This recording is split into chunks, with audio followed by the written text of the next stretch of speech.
Yo, I'm Jordan Morris, and you're watching Reignition TV.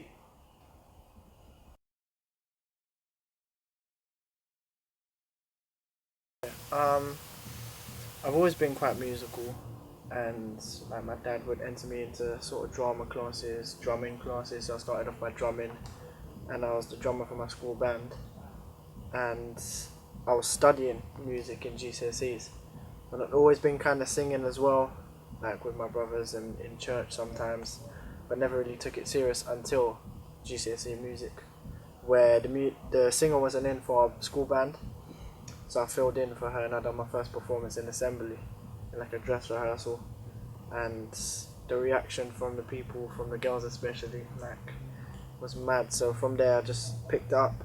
Like I never thought I had a voice like that. So my music teacher heard me and he was like, "Yo, you're actually good. Like you got potential." So I just from there I just ran with it. Like the feeling I got when I performed was mad.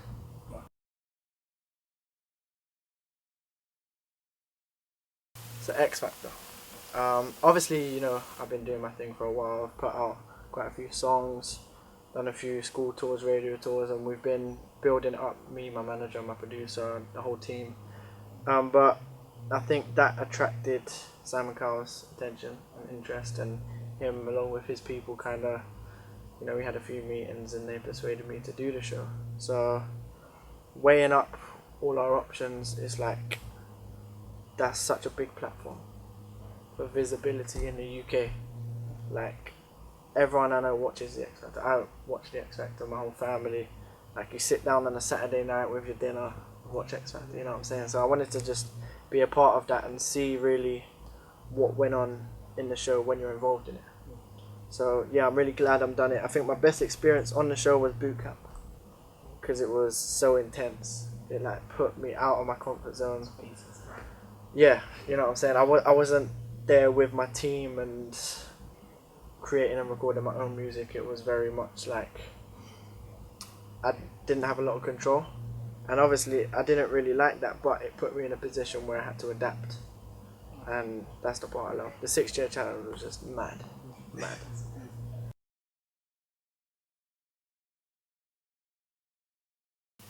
Working with Dappy was sick, man. He's a guy, he's from the ends, he's a madman, he's got a lot of energy, and he's a creative genius. Me and Che, that's my people, man.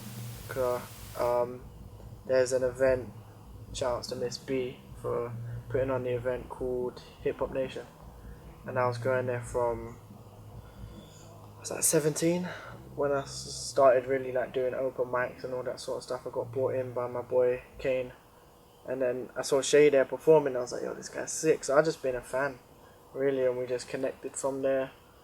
And we haven't forced a collab because we could have done a collab then, but it didn't really make sense. And now it's making sense. So we got in the studio and created something great.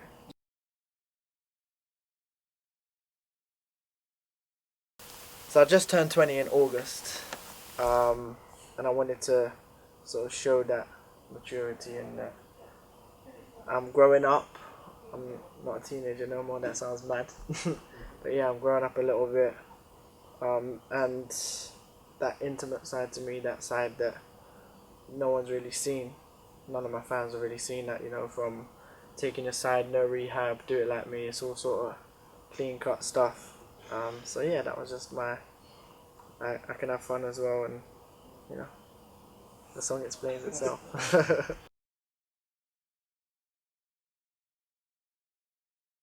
The Focus and Never Give Up Schools tour is so dope. It's so sick. I love it. Like I'm literally going into the schools with a message, and I'm singing some covers, singing some originals, and just having fun. You know what I mean? Like I remember what it's like being in school, and when you get an activity like during lesson, or you get that little time out from lesson to enjoy something and enjoy someone coming in, and a lot of them recognize me if it's from the song with Dappy or from another one of my songs or from X Factor, so they get excited. And it's like that's the sort of audience I really want to be putting my music out to. Obviously my music's for everyone, but ideally that's who I want to be, the target market. There we go. and that's who seems to enjoy my music the most. So you know, it's just a win-win situation really. So if they want me to come to their school, they gotta get 50 friends or people in their school to tweet me, follow me, and I'll make it happen. But basically, like, that's the target. But if they make enough noise and I can see like that the school's buzzing and they really want me to come in, then I'll do it.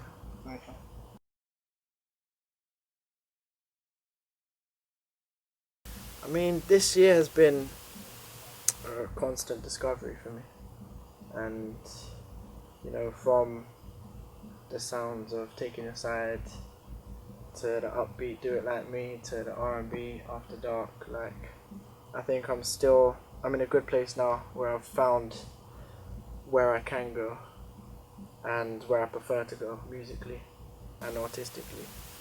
Future collaborations. I got a few. I'm on Pagey Cakey's new mixtape. Me and Abel Miller have been in the studio.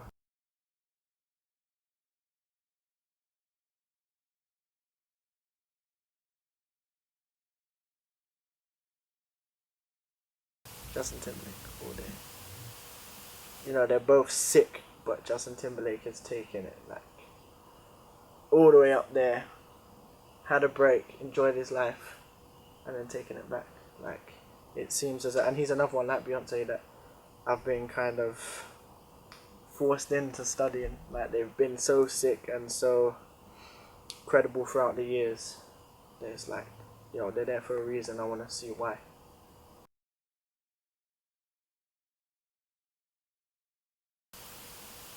The first one is Robert Pattinson's girl, innit?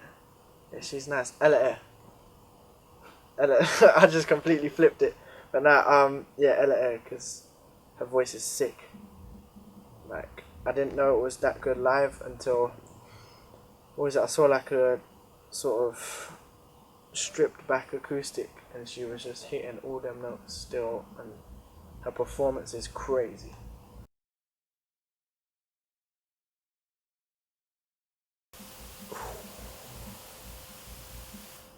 Che Lingo or Abel Miller? I'll say Abel because he's a singer, and I appreciate that art. Like, I appreciate both arts, but as a singer, like, growing up, appreciating and learning from the UK culture, like Abel, along with like Loic and a bunch of other singers, were my sort of inspirations. So yeah.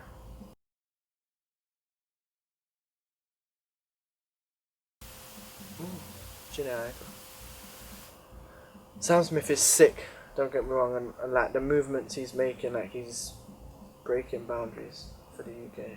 But Jhene Aiko, like, I could listen to her whole album and just zone out. Like, I love it.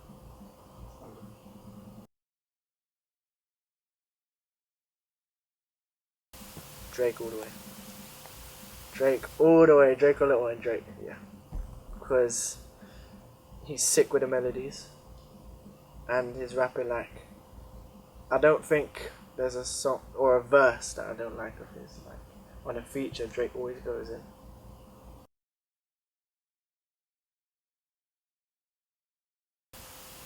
For me, I prefer Jack.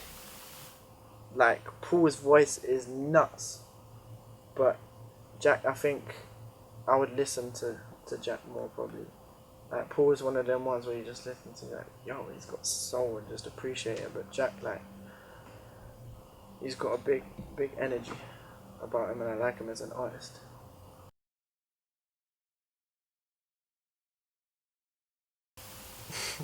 See, these are all my people. Them Andrea, come on, Andrea's like one of the greatest singers I've heard live.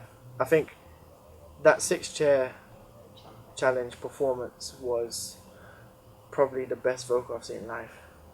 Like, you saw my face on on TV. Like, I was like, yeah, Andrea.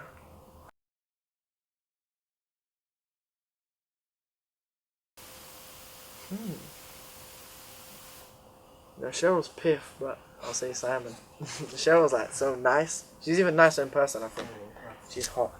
But Simon's, he's the mastermind, isn't it?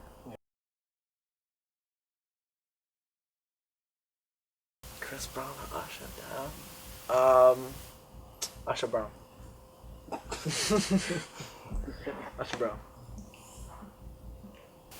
I hope you enjoyed that. So what you got to do for me is to subscribe to Reignition TV and follow me on my Twitter and my Instagram at Jordan Morris UK. Let's get it.